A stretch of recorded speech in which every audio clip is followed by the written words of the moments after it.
Papus a toujours dit qu'il était, lui, partisan de ce qu'il appelait les organisations actives.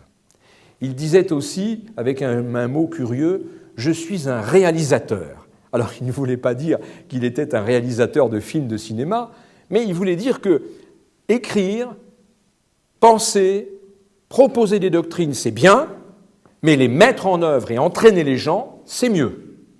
Donc, il lui fallait une organisation.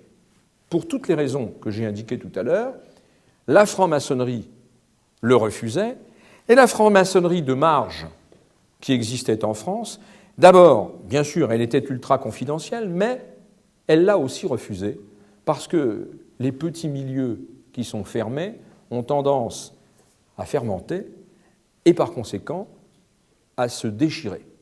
Et Papus avait des ennemis dans la mouvance occultiste, et en particulier dans la loge L'Arc-en-Ciel qui l'a refusé.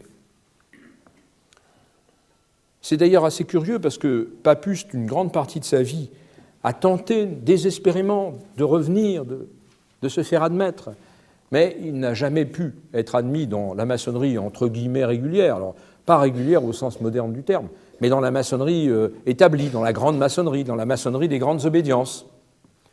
Et il a fallu attendre des décennies pour que son fils Philippe Encausse, qui lui a fait partie de la maçonnerie dans plusieurs obédiences, prenne l'initiative de créer des loges dont l'une s'appelle Papus, l'autre s'appelle Gérard Encausse, ce qui est finalement une sorte de revanche posthume de Papus.